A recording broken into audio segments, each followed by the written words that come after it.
اعوذ باللہ من الشیطان الرجیم بسم اللہ الرحمن الرحیم۔ السلام علیکم۔ آج ہم امیر کبیر میر سید علی حمدانی رحمۃ اللہ علیہ، جن کو شاہی ہمدان کے نام سے بھی یاد کیا جاتا ہے، ان کے ایک خط کو پڑھیں گے جو انہوں نے قطب الدین شاہ میر کے نام لکھا ہے، جو کشمیر کا حکمران رہا ہے، اور اس وقت میر سید علی حمدانی خود پخلی میں تھے۔ پاکستان کا ایک علاقہ ہے جس کو پاخلی کہتے ہیں اور اردو میں پخلی لکھتے ہیں۔ تو یہ مکتوبات ہیں میر سید علی حمدانی کے، اور آج ہم پہلے مکتوب پر بات کریں گے۔ حضرت سلطان اصلاح اللہ شانہ۔ حضرت سلطان یعنی جناب بادشاہ، یعنی قطب الدین شاہ میر کو بول رہا ہے۔ اصلاح اللہ شانہ یعنی اللہ تعالیٰ جو شان والا ہے اس کی اصلاح کرے، اس کو ہدایت بخشے، یعنی اس کو ہدایت پہ قائم رکھے۔ بے دعائے مخلصانہ مخصوص است، یعنی مخلصانہ دعا کے ساتھ مخصوص ہے۔ مخصوص سے مراد یعنی تمہارے لیے قطب الدین شاہ میر، میں تمہارے لیے مخلص دعا کے ساتھ یہ خط لکھ رہا ہوں۔ بے اجابت مقرون بات، جو میں لکھ رہا ہوں خلوص کے ساتھ، میں امید کرتا ہوں کہ آپ اسے اجابت کریں گے۔ مقرون یعنی قریب ہو، اجابت کے بعد ہو، یعنی یہ میرا جو خط ہے اس کو آپ ایکسیپٹ کریں، قبول کریں۔ بے محمد صلی اللہ علیہ وسلم و آل محمد صلی اللہ علیہ وسلم، آپ اسے قبول کریں محمد اور آل محمد صلی اللہ علیہ وسلم کے واسطے۔ زی ہر بدی کے تھودانی ہزار چندانہ۔ زی ہر بدی کے تھودانی یعنی از ہر بدی کے تھودانی، جو بدی جو تم جانتے ہو میرے بارے میں کہ مجھ میں کتنی خامیاں ہیں، ہزار چندانہ میں ان سے ہزار گنا زیادہ برا ہوں، گنہگار ہوں۔ کسی چھ داند کوئی کیا جانتا ہے، ان بد زمن کہ من دانم وہ برا مجھ میں، جو وہ برائی جو مجھ میں ہے اور وہ جو میں جانتا ہوں، یعنی کوئی اتنی برائیاں نہیں جانتا ہے جو میرے اندر ہے۔ یعنی سلطان قطب الدین شاہ میری، میں کوئی بڑا نہیں ہوں، کوئی نیک پارسا آدمی، میں خود گنہگار ہوں، اور جتنا تم میری برائیوں کے بارے میں جانتے ہو، میں اس سے زیادہ کہیں برا ہوں، اور تم اتنا بھی نہیں جانتے ہو میرے بارے جتنا کہ میں خود جانتا ہوں۔ ای عزیز، اگر دینداری انست کی صحابہ و تابعین داشتند۔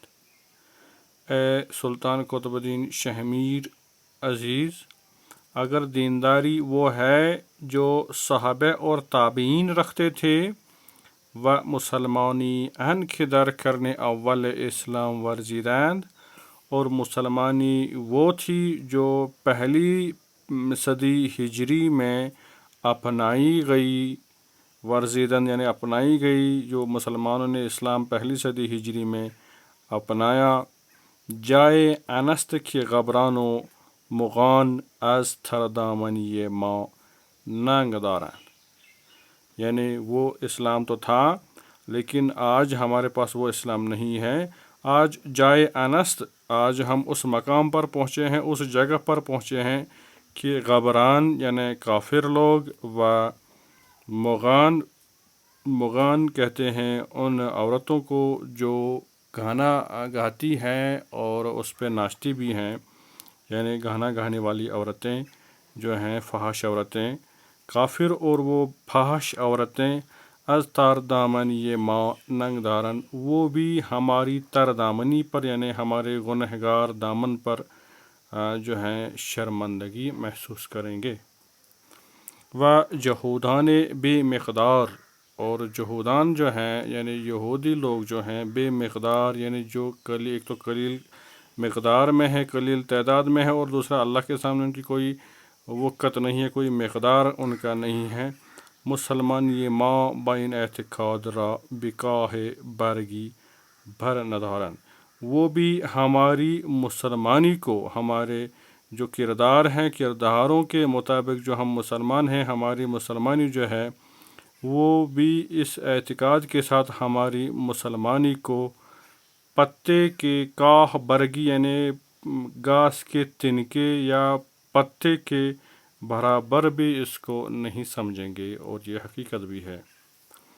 گر برہمن حال من بیند، اگر برہمن ہمارے حال کو دیکھے گا، پر اندازد دھرم یعنی وہ مجھے دروازے سے ہی واپس کر دے گا، واپس لوٹا دے گا، مجھے اندر آنے کی اجازت بھی نہیں دے گا.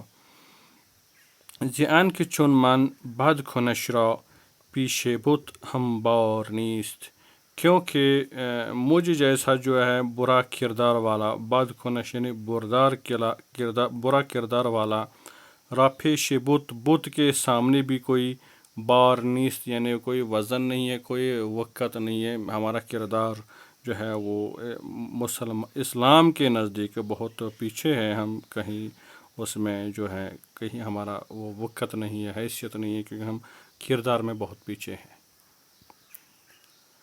اگر اضلال اہل ضلال کافر را بے گمراہی کشید، اگر اضلال نے یعنی اندھیرے نے، اندھکار نے جو وشواس ہوتا ہے ایسی چیزوں پر جن پر عقل بھی وہ اکتفا نہیں کرتی ہے، یا جس کو کہیں گے جو شیطان اندھکار میں انسان ڈالتا ہے، اس کو اضلال کہتے ہیں، اندھیر نگری کہتے ہیں. اگر اہل ضلال یعنی ضلالت میں، اسے پھر کیا ہو جاتا ہے، اندھکار سے انسان ضلالت میں پڑ جاتا ہے، خاری رسوائی میں پڑ جاتا ہے. اگر شیطان نے اندھیری نگری کے اس شیطان نے ذلت میں پھنسے انسانوں کو، جن کو کافر کہا جاتا ہے، بے گمراہی کشید، اگر اس نے ان کو گمراہی کی طرف کھینچ لیا، ان کو اسلام سے اور حقیقت سے جو دور کیا، عجب نیست، یہ کوئی عجیب بات نہیں ہے، کیونکہ شیطان کا کام وہی ہے کہ وہ حقیقت کے راستے سے نکال کر اندھکار میں پھینک دیتا ہے انسانوں کو. عجب تر ان است، اور عجب اس سے بڑا یہ ہے کہ تنبیہ ہدایت، جو ہدایت کے لیے تنبیہ ہے، وارننگ ہے، یعنی وارننگ اللہ تعالیٰ کی ہے، جو سورہ انفطار میں ہے، سورہ نمبر 82 اور آیت نمبر 6 میں، ما غرک بربک الکریم، اے انسان تجھے اپنے رب کریم سے کس چیز نے مغرور کیا ہے، غرق کیا ہے، تجھے کس چیز نے اللہ تعالیٰ سے غافل کیا ہے. آپ اس کی تشریح دیکھ بھی سکتے ہیں، سورہ 82 آیت 6 اچھی طرح سے کو سمجھ پائیں گے. نفس کافر مارا نہ گداخت، جو ہمارا کافر ہے، اگر اس وارننگ سے ہمارے کافر کی جو ہیں سانسیں یا اس کا دل جو ہے نہ گداخت، اس وارننگ نے اس کا دل نہ پگھلایا، اس سے نرم نہ کیا اور اس کو ایمان کی طرف مائل نہیں کیا. و اعتماد، اور اعتماد جو ہے، جو اللہ تعالیٰ کی ایک آیت قرآن کی ہے، جو انسان کو اعتماد دلاتی ہے، بھائی مجھ سے اگر غلطی ہوگی تو اللہ مجھے معاف کرے. وَإِنَّ رَبَّكَ لَذُو مَغْفِرَةٍ لِلْأَنَاسِ عَلَى ظُلْمِهِمْ، یہ سورہ نمبر 13 ہے، سورہ رعد، اور اس کی بھی آیت نمبر 6 ہے. اس کا ترجمہ ہے، اور بے شک تیرا رب لوگوں کو باوجود ان کے ظلم کے معاف بھی کرتا ہے، یعنی ایک انسان کو خوف سے جو ہے ایک امید بھی پیدا کر دیتا ہے، یعنی